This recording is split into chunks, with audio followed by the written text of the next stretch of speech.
Hi guys, welcome back to another chapter of Charlotte's Web. Let's take a second and think back to what happened last time. So the last time, Charlotte had changed the web to say Radiant, and lots of people were coming to see Radiant for Wilbur.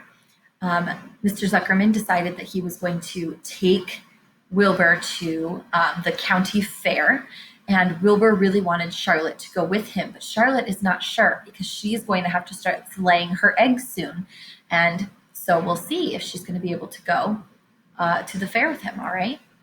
Okay, let's start our next chapter. Chapter 16, Off to the Fair. The night before the county fair, everybody went to bed early. Fern and Avery were in bed by 8. Avery lay dreaming that the Ferris wheel had stopped and he was at the top car. Fern lay dreaming that she was getting sick in the swings. Lurvy was in bed by 8:30. He lay dreaming that he was throwing baseballs at a cloth cat and winning a genuine Navajo blanket. Mr. and Mrs. Zuckerman were in bed by 9. Mrs. Zuckerman lay dreaming about a deep freeze unit, so a big freezer. Mr. Zuckerman lay dreaming about Wilbur. He dreamt that Wilbur had grown until he was 116 feet long and 92 feet high, and that he had won all of the prizes at the fair and was covered with blue ribbons, and he even had a blue ribbon tied to the end of his tail. Go ahead and take a look at that picture. That is a big pig. So that's Mr. Zuckerman's dream, right? Down in the barn cellar, the animals too went to sleep early, all except Charlotte. Tomorrow would be fair day. Every creature planned to get up early to see Wilbur off on his great adventure. When morning came, everybody got up at daylight. The day was hot. Up the road, at the Arables' house, Fern lugged a pail of hot water to her room and took a sponge bath. Then she put on her prettiest dress because she knew she would see boys at the fair. Mrs. Arable scrubbed the back of Avery's neck and wet his hair and parted it and brushed it down hard till it stuck to the top of his head, all but about 6 hairs that stood straight up. Avery put on clean underwear, clean blue jeans, and a clean shirt. Mr. Arable dressed, ate breakfast, and then went out and polished his truck. He had offered to drive everybody to the fair, including Wilbur. Bright and early, Lurvy put clean straw in Wilbur's crate and lifted it into the pig pen. The crate was green, and in gold letters it said, Zuckerman's Famous Pig. Charlotte had her web looking fine for the occasion. Wilbur ate his breakfast slowly.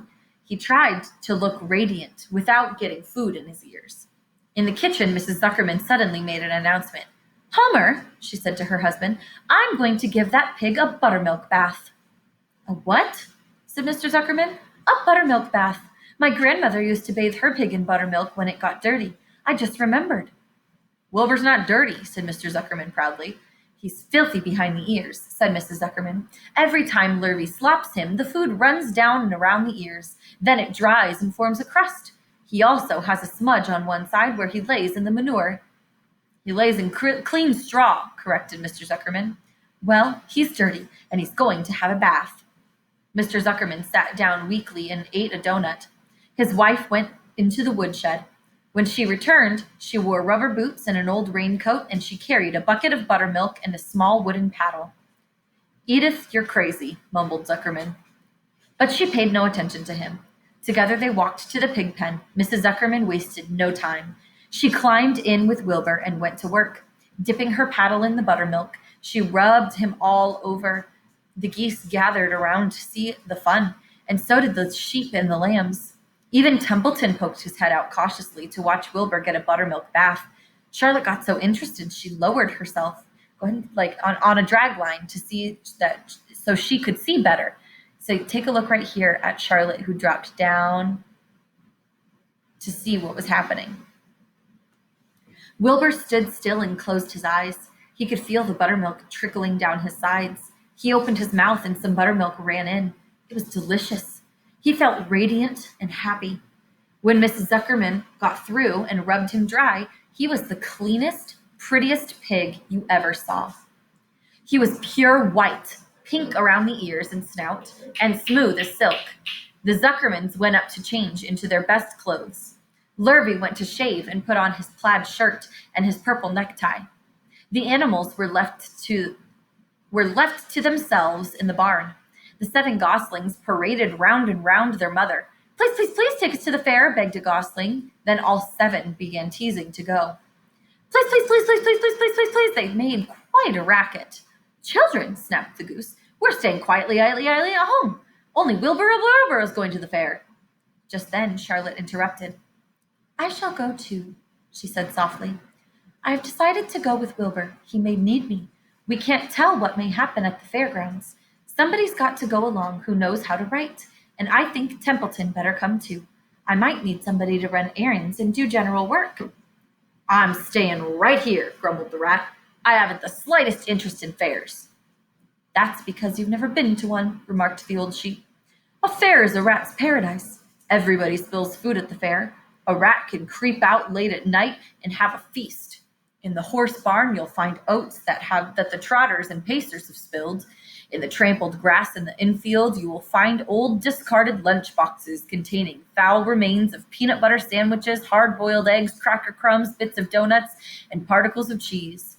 In the hard packaged dirt of the midway, after the glaring lights are out and the people have gone home to bed, you'll find a veritable treasure of popcorn fragments and frozen custard, dribblings, candied apples abandoned by tired children, sugar fluff crystals, salted almonds, popsicles, partially gnawed ice cream cones, and the wooden sticks of lollipops.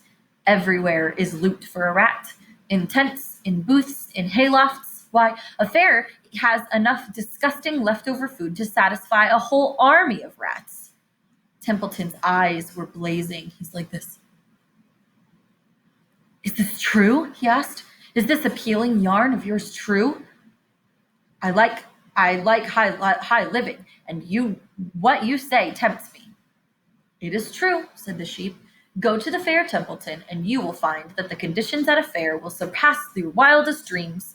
Buckets with sour mash sticking to them, tin cans containing particles of tuna fish, greasy paper bags filled with rotten. That's enough, cried Templeton. Don't tell me any more. I'm going. Good, said Charlotte, winking at the old sheep.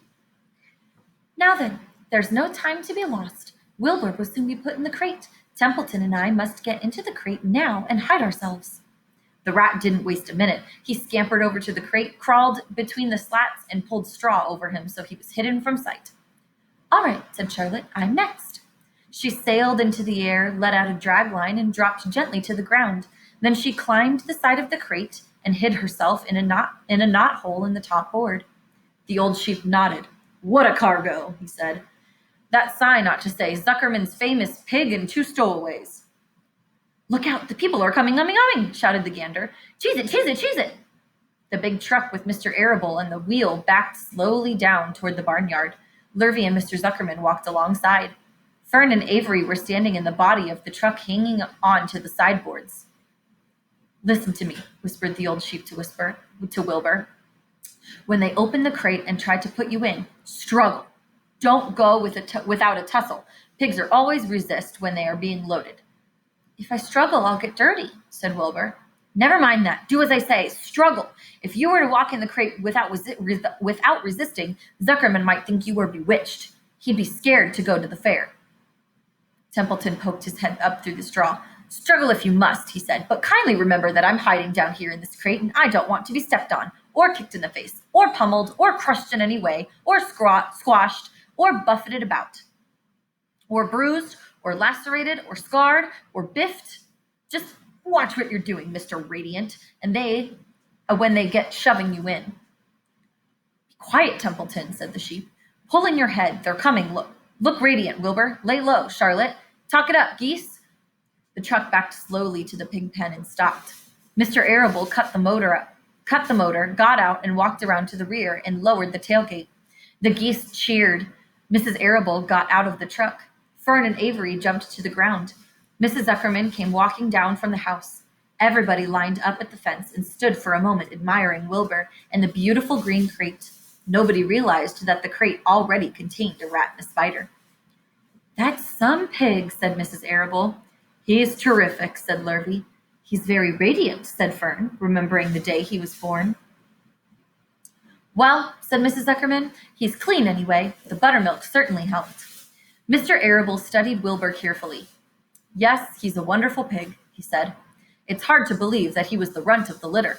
You'll get some extra good ham and bacon, Homer, when it comes time to kill that pig. Wilbur heard these words, and his heart almost stopped. I think I'm going to faint, he whispered to the old sheep who was watching. Kneel down, whispered the old sheep. Let the blood rush to your head. Wilbur sank to his knees, all radiance gone, his eyes closed. Look, screamed Fern, he's fading away.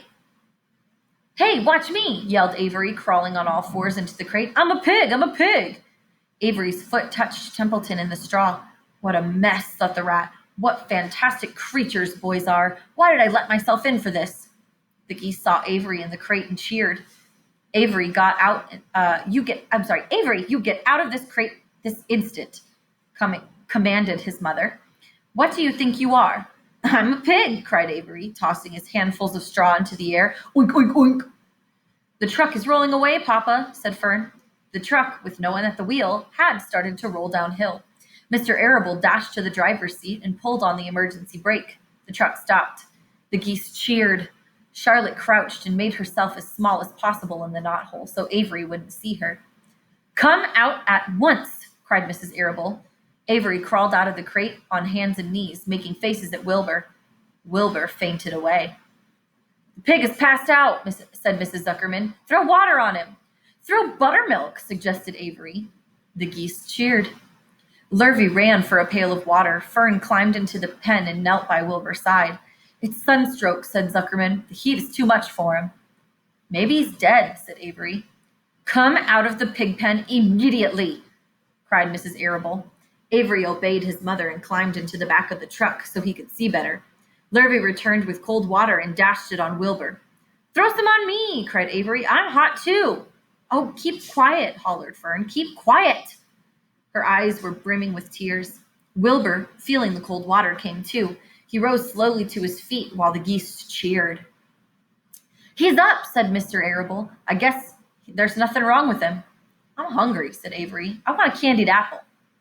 Wilbur's all right now, said Fern. We can start. I want to take a ride in the Ferris wheel. Mr. Zuckerman and Mr. Arable and Lurvy grabbed the pig and pushed him head first in the crate. Wilbur began to struggle. The harder the men pushed, the harder he held back. Avery jumped down and joined the men. Wilbur kicked and thrashed and grunted. Nothing wrong with this pig, said Mr. Zuckerman cheerfully, pressing his knee against Wilbur's behind. All together now, boys. Shove! With a final heave, they jammed him into the crate. The geese cheered. Lurvy nailed some boards across the end so Wilbur couldn't back out. Then, using all their strength, the men picked up the crate and heaved it aboard the truck. They did not know that under the straw was a rat, and inside the knothole was a big gray spider. They only saw a pig. Everybody in, called Mr. Arable. He started the motor. The ladies climbed in beside him. Mr. Zuckerman and Lurvy and Fern and Avery rode in the back, hanging on to the sideboards. The truck began to move ahead. The geese cheered. The children answered their cheer, and away went everybody to the fair. All right, that's the end of our chapter this time. See you guys next time. Bye.